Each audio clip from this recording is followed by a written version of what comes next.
My name is Silas, and my friends and colleagues know two very important things about me. I'm a conductor, and I love coffee, especially espresso. No matter where I travel in the world, the first thing I try to do is find the best coffee shop and learn about the local coffee drinking habits. If I can, I try to meet up with old friends or make new ones in a coffee shop, of course, so we can talk about life, art, music, or whatever's on our minds. I found that there's no better way to get to know a conductor a little better than by having coffee with the maestro. Today I'm having coffee with Maestro Yaniv Attar. He's the music director of the Bellingham Symphony Orchestra in Washington State, and just down the road he's an artistic partner with the Northwest Sinfonietta in Tacoma. He's also the music director of the Pennsylvania Chamber Orchestra, and I haven't seen him in about 15 years. So let's give him a call and have some coffee.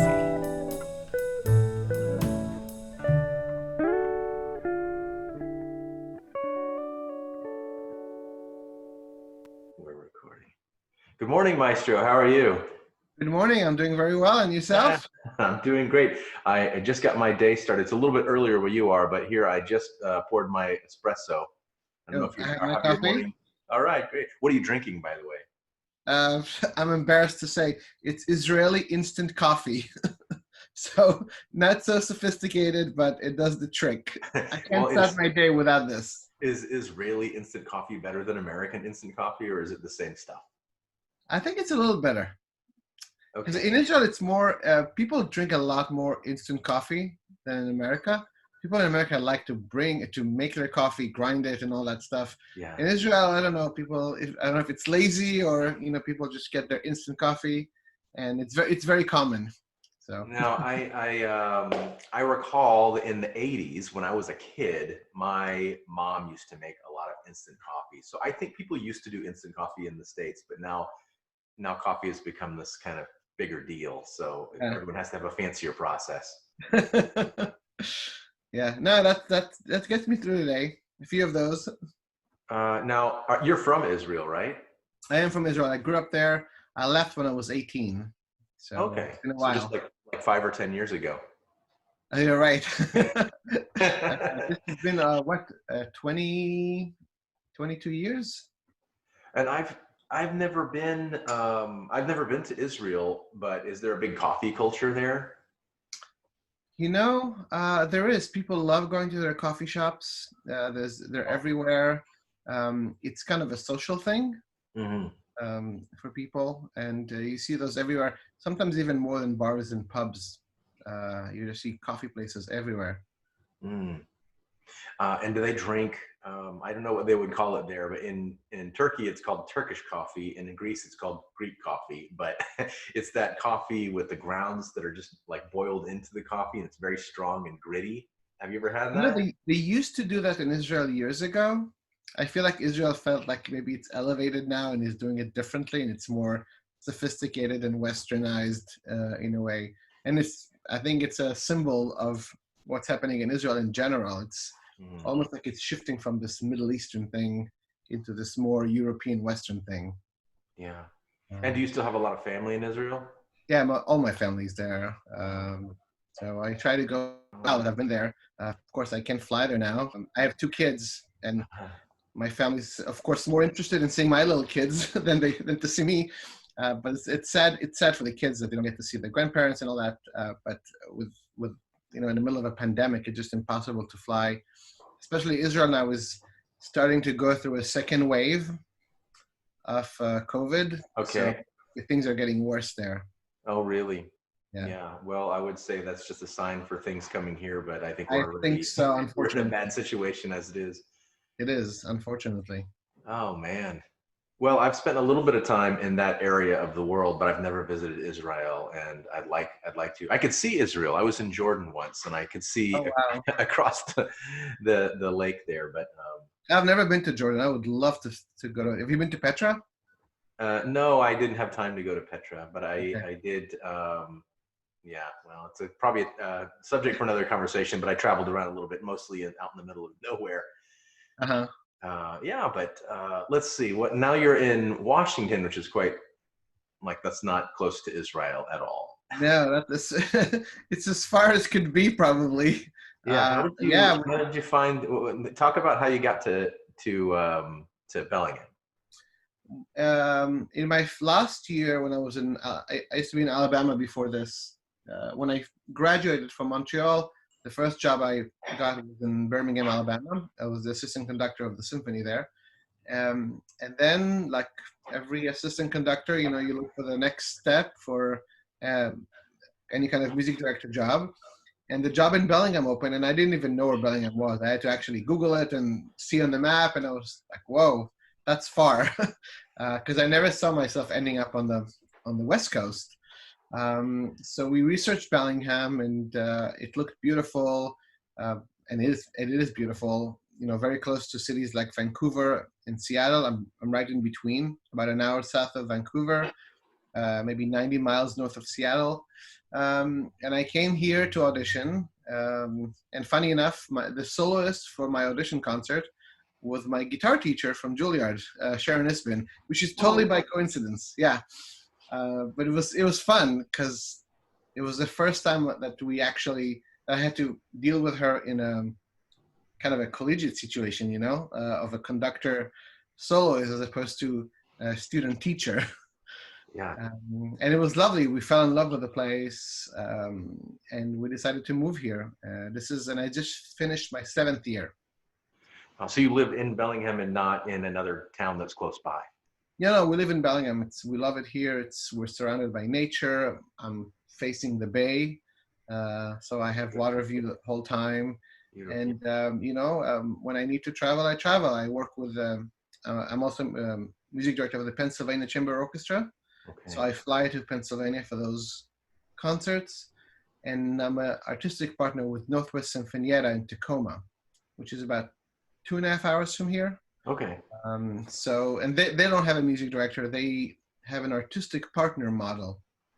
So basically, they just rotate us for concerts. So it's driving distance, but Yeah. I like And then living here. Yeah. how often do you have to drive that? You say it's 2.5 hours one way, so that's a pretty big commute. Oh, but it's not many concerts a year. It's last year I only did 2 concerts with them. Next year about the same, so it's not a big deal. And usually when I go, I stay there for the week. Oh, I see. So, Okay. Oh, so great. yeah, Yeah, so I it's not 2.5 hours each way. yeah. No, I wouldn't do it every day. That's a little crazy. Yeah. Well, are you starting to, you must be, like all of us, thinking about traveling again. And all of our gigs and schedules got canceled this summer, of course. Very few people are doing much. But now, what's the plan for Pennsylvania? Are you just going to start going there again in the fall or the spring? When's that picking up? Funny. It's Pennsylvania. Basically, we're waiting to hear the hall where we perform. It's a magnificent hall. Um, it's part of the university, Penn State University. So basically, we are restricted by whatever guidelines they have Mhm. for how many performers they will allow on stage, how many people will they allow in the audience. But I think the biggest question for us now is, will they even allow outside renters to rent the hall? Because Mhm. it's a university hall, so it's for the use of the university. So we don't know yet. I'm suspecting that we might not have at least the fall season there at all. It's very hard. Yeah, I mean, we're just in such a limbo, and the worst thing for us, as opposed to let's say university, we don't have to announce anything. I mean, they don't have to announce anything. We have to, announce the season, subscriptions, concert, book guest artists. We can't do that if we don't know. We can advertise for something, but we don't know. So it puts not just us, almost every orchestra out there in a very difficult situation. Mhm. Um, yeah. Yeah, so I'm on the opposite side of that relationship. My big job right now is at a university, but there is a professional orchestra that performed the Topeka Symphony performs at the concert hall the university owns. And so from their perspective, they can't rent the hall right now. They don't know when they'll be able to. They can't plan their season. So they're in your situation. And I, as the director of orchestras at the university, all I know is that the hall is there and it's available to me kind of 24/7 now. There's no conflicting event, which is great because I can go in there any day, anytime. I mean, it's not great because we can't have an audience, and But how many students are you allowed to actually have on stage or for rehearsals and stuff? it's changing daily. The university has, like every other organization in the world, has come up with a number of plans. At first, it was, we'll be back to normal in the fall, and then it was like, well, maybe we'll be back to normal. Well, now some classes are going to be online, but face-to-face classes will. And then now we're social distancing, and then so it's going like this. But the last I heard, they'll put a capacity, they'll put a cap on the number of people we can have in a room, and it's something like 25% capacity. So somebody has decided that the stage can hold 80 people. And that means my orchestra can have 20 people. And that's likely to change between now and August 15th. But anyway, that's Is that the the first day most of recent. classes? Sorry? Is that the first day of classes? Yes. Yeah. I think it's August 18th. It's just right. It's right around then. But yeah, I'm anticipating having a very small orchestra, chamber orchestra, basically this fall. And a lot of people are upset about there's a lot of things to be upset about right now, let's say. But any ensemble instructor who's upset that their ensemble has to be small, I think just needs to get over it and look at the bright side. We'll be able to have, I think we're going to be able to have some face-to-face classes and do some good music. And if it's only 20 people, that's okay. 20 people can make great music together. I'm And just wondering, are you able to maybe create several orchestras?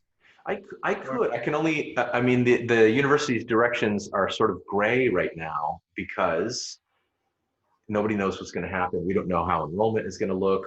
We don't know who's going to show up for the auditions, or, we just don't know much. But I could. The university has said you can't have more than 20 people on the stage. I could have two orchestras of 20, sure. And then last year, my orchestra was about 50 people. So probably the most I could do is two 20-person Orchestras.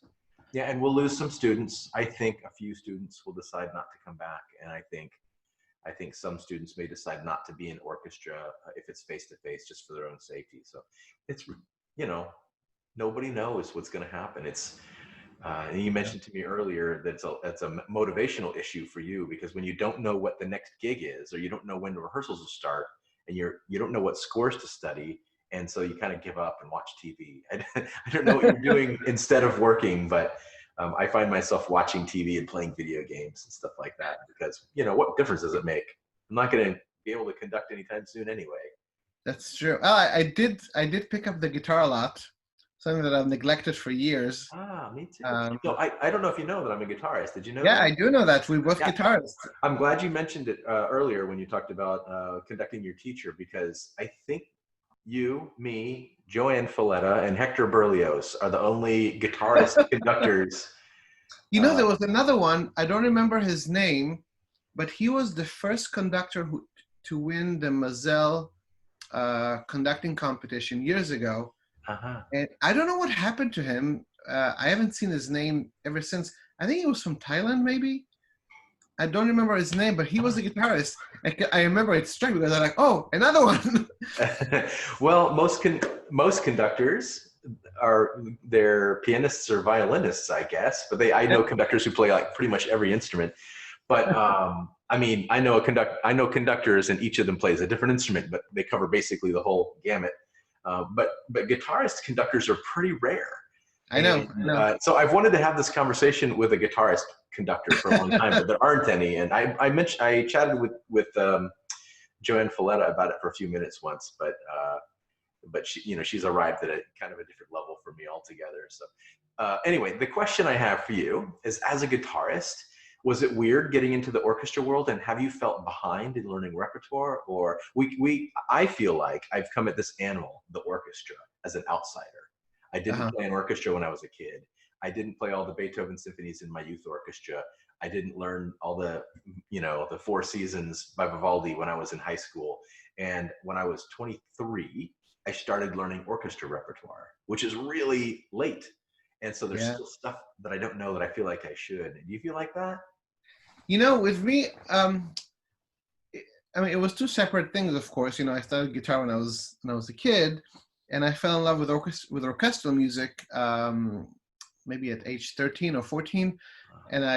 But I did feel I was behind, that I didn't have the orchestral experience, sitting in an orchestra, feeling what it's like. I mean, to this day, I mean, I regret not having that experience, but conducting for me, because I love the repertoire, was the only way to be involved with this music. I mean, how many pieces do we have that we can play in an orchestra? Mahler 7 and and a few more pieces, but it's not really a big chunk of the repertoire. So I always felt behind in that sense. The people who had the orchestral experience, from early age, knew what rehearsal is like, or as a string instrument, knowledge of bowings, of different string techniques. When you sit in an orchestra, even if you're not a string player, you hear these things constantly. Hmm. So I felt I had to work a lot harder to gain that experience. That other people would just, even they just start to learn conducting, but they already have that experience. It's already put them in a big advantage over us. Yeah. Well, So, well, I also think pianists didn't play in orchestra same unless they thing. played as soloists. I mean, there are more orchestral piano parts than there are orchestral guitar parts. But even so, pianists start with the same disadvantage, but somehow they seem to know the repertoire better But than me. this is an interesting thing, because I think, when I started to learn conducting, and it was especially more in Europe than I think it's the United States, because in Europe a lot of the conducting schools, you have pianists playing the orchestral parts, and when you conduct, which I find totally useless, uh, Yeah. because when you conduct, I mean, the reaction that you get from musicians who are used to playing for conductors, which are not pianists, Yeah. um, is totally different. So whatever pianists usually do doesn't really reflect what you do as a conductor. Hmm. Um, but for orchestral musicians, that's the experience you need to have. So I think pianists are in a very similar position to us in that Well, sense. I think piano skills are important. I wish I played piano better Me too. because I find it very difficult to study orchestral score with the guitar in my hands. Uh-huh. I can play a part or two at the same time, but a pianist can go plunk and play like a big orchestra chord, and a guitar can't. And Yeah, also, I think technically, and I wish I could play more instruments so that I could say this for sure, but I think guitar is one of the hardest to play instruments. I think so. I mean, we're biased, but I think so too. And my piano skills are terrible, but I do study all my scores on the keyboard, Hmm. just because it's easier for Yeah. putting harmonies, and I just got used to it by now. It will take me much longer to do it on a guitar, just because it's habit. But I remember, I'll never forget. I had a master class years ago with Johannes Schläfli, who's Oh, he's wonderful. great. He's great. He's Yeah. great, and he was telling us that he's not a pianist, but he does read the scores on the piano, even if it's really slow, because he felt, and I kind of feel the same, that for me, this process of study, I really have to feel that I'm touching the sound all the time, Uh-huh. as opposed to just looking at the score. And I really need to feel, that's how my brain now got used to processing sound. I have to actually play it, even if it's badly. Yeah. But I kind of have to touch the notes, the harmonies, for it to register well and be engraved in my brain. Yeah. Yeah. I mean, I don't know. What's your approach to when you study a score? Well, I also use the keyboard. I use the guitar very little, almost never. I use the guitar when I need to hear the sound and there's no keyboard available. Yeah. If I have a guitar handy, I'll use the guitar. But more often, I just use a keyboard because of the range of the instrument. I mean, the guitar has a pretty big range, but it's more or less like the range of a cello, a little less than the range of a cello, actually. But a keyboard, you can play like the lowest note in the orchestra and the highest note, and you can hear everything in between. And with the pedal, you can really hear big chords.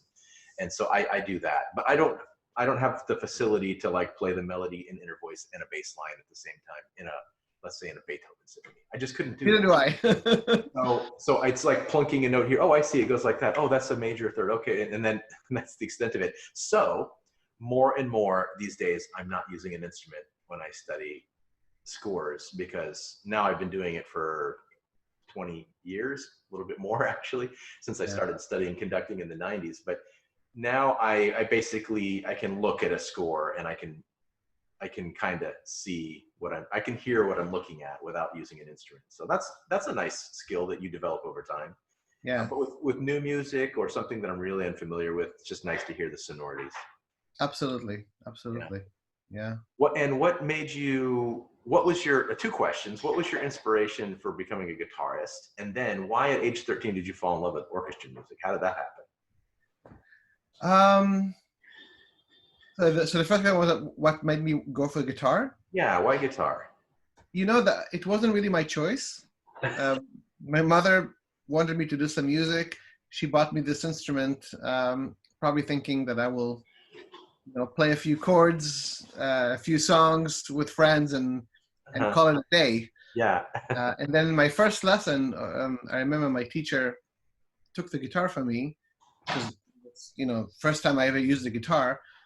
So it's so out of tune. So he was tuning it, and then to check it out, he was playing a Bach Allemande Oh, from one of the lute suites. Of course, I didn't know that that was the Bach Allemande, yeah. but I was so captivated by that piece and by the sound of this music, and I said, "Oh, I want to learn how to play that." And he kind of looked at me with a You're like, smirk. It was like, go first. "That's yeah, I know. Let's." And I told him, "I don't care what it takes. I need to learn how to play that." And Oh, this was it. Yeah, that was. And that was. I mean, we didn't not listen to classical music in my home when I was a kid, so oh, I wasn't exposed to that. But this really captivated me. And then for orchestral music, it's a funny story actually. My sister was studying film in the University of Tel Aviv, and one of her assignments was to analyze the soundtrack of Clockwork Orange, wow. uh, which uses a lot of Beethoven Ninth Symphony, Yeah. especially the scherzo. And I mean, of course, that movie was not appropriate for a 13-year-old kid, but the soundtrack captivated me. And my mom had a LP of Beethoven 9 at home, and I remember, I mean, I've destroyed that LP. I mean, the amount of times that I've played it, Yeah. and it was just the sound of the orchestra was so I don't know, mesmerized me. I just loved it. And I asked my mom to, buy me a subscription for the symphony orchestra in our town in Israel.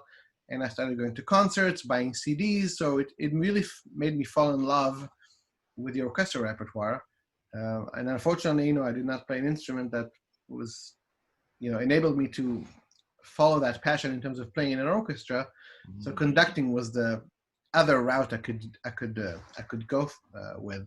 But it was the Beethoven Ninth from Clockwork Orange that changed my life. Great. How Great. about you? It's hard to remember like the exact moment that you fell in love with the sound of the orchestra or what piece Yeah. of music or when it was, but a similar story. I wanted to play guitar. It wasn't like you forced on me, but I wanted to play guitar, but I wanted to play rock music. I grew up in Texas, and Huh? I wanted to play blues and rock, and I wanted to be like a rock star. When I was a kid, that was my dream. Some people want to be, I don't know what, pilots or baseball stars or something. I wanted to be a rock star. Uh-huh. Can't sing very well, so I thought, who in the band is the most important person? Besides a singer. So I studied guitar in middle school and high school, and mostly pop and rock styles. I took a few classical lessons, and I didn't really like it. And I got really good at playing rock music. All my friends were impressed. And then when I went to university, I studied guitar because it's the only thing that I loved to do. It was my passion. And of course, in university or conservatory, you can't study rock guitar. Or maybe you can now, but you couldn't then. And so I had to play classical, and I think it was also Bach. My teacher had me playing some easy Bach pieces, and I just fell in love. And I go, this is so much harder than rock music, and so much better than rock music. And I kind of turned my back on rock music for a long time. Now lately, I've been playing in a rock band again, but which is fun because it's so easy compared to classical music or compared to making music with an orchestra. Being in like a 4 or 5 piece rock band is a piece of cake. I love it. But I was listening to a lot of orchestral music in my music history class and music literature classes. And I started studying composition because I became interested in writing music for guitar and other ensembles. And I studied some contemporary orchestral pieces. I fell in love with the music of Penderecki. Uh-huh. And I mean, that's some weird orchestra music. Actually, look at the score, and it doesn't look like people who know his music know what it looks like, but it doesn't look like your standard orchestral score. But at some point, I just decided that I was in love with the orchestra. And since I can't play in an orchestra, I need to learn how to lead an orchestra. And I never looked back. Although, like, as I mentioned earlier, I have felt all along like I'm at a little bit of a disadvantage. Because, for example, when I started studying conducting seriously, I was 23 or 24. And my teacher said, okay, well, obviously, you know all the Beethoven symphonies and all the Brahms symphonies. And I was like, nope. I knew that Beethoven wrote 9 symphonies, but I couldn't tell you what keys they were in. And I'd only heard, maybe I'd heard one of them live, and I'd heard recordings of a few of them, but I'd never heard like Beethoven's Seventh, for example. I'd never heard it. A recording, nothing. Couldn't hum a tune. And so I was in California at that time. My teacher was like, "You want to be a conductor and you don't know Beethoven's Seven? You know, how many symphonies did Brahms write?" I was like, "I don't know." You know? I wish he did. Yeah, but we learned all this stuff even though we were at a disadvantage. I mean, I learned as much as I could. I'm still learning all the time. Is there something new? What have you discovered lately, repertoire wise, that you are? You know, funny enough, and I think it's pandemic wise. I was thinking of because of the restrictions of stage and stuff, I had to change the program of Northwest Sinfonietta. We were supposed to do, I was supposed to open the season next year in October with Beethoven 5. Mm, And because it's too big, we were looking at a different orchestration, and we actually might have to reduce it again.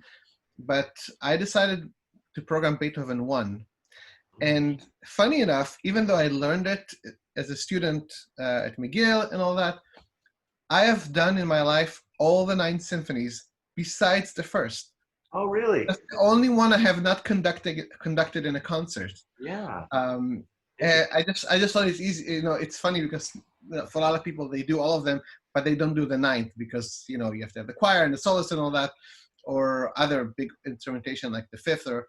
But the first one was the only one that I haven't done in concert, and I'm learning it now, even though I'm probably not going to perform it. But relearning it now, I'm discovering all these amazing things in it that I haven't seen the last time I looked at that score, maybe I don't know, 15 years ago. Uh, So it's really nice going back to scores, and that's a lot of the stuff that I do now in my time is studying scores that I've always wanted to study, and I never had the chance or the opportunity or the time. yeah. I'm learning Petrushka for the first time. I've Wow. never conducted it. I've always wanted to, and I said maybe it's time that I start looking at that piece because I have lots of time right now. Yeah. I, I I should probably do that too. I found other ways to stay busy. A little, some of it's musical, but I'm doing a lot of work and a lot of. I'm writing right now. I'm writing about Brahms actually. So talking about rediscovering repertoire that you already knew. I'm really getting into the Brahms symphonies because I'm writing about them. But on top of that, I'm also looking at some new stuff and learning this movement that's going on right now about getting more diversity in classical music is making me look at the scores of composers I'd never heard of before or never looked at their music at least. And so I'm learning some new stuff there. But in general, the pandemic is a horrible, horrible thing. But in some way, I try to find the silver lining and think, well, I've got this time. I might as well do these projects that I've been waiting to do. And Yeah, I know. Yeah, I'm one of the things that we're doing right now is, and I get to learn a lot of new repertoire. Um, it's a series I created in Bellingham a few years ago called Harmony from Discord, and we play music by composers who, you know, did not have the chance for their music to shine. yeah, Until now, it was focused on composers from the Holocaust who died in the Holocaust, but the music is not performed a lot. But now it's growing for other minorities, immigrants, African American composers and stuff, and all this repertoire that I don't know, and I definitely feel a lot richer studying this music. Um, and you know, it's a shame that it's not being performed a lot. well, you're right. And I'll bet you there's a lot of people that would like to know some of those composers that you're talking about right now. So I think our coffee meeting time is running out, but maybe offline you and I can talk about that for a minute. I'll share some links. So Sure, I would love to. I would love to. I'm glad that you had some time to visit with me this morning, and I hope we get to do this again soon. But I think we should cut it off. Me too. It's great to see you, Silas, and I really hope we do. It's been a long time since we saw each other. Do you remember what year it was? I don't, but it was a long time ago. 2006, maybe 2005. Yeah, 15 years ago, I bet. Yeah. Long time. But that's why I love coffee meetings with people, because you can catch up pretty quickly and say a lot of. Yeah. Absolutely. Well, on that note, I'll just say goodbye for now.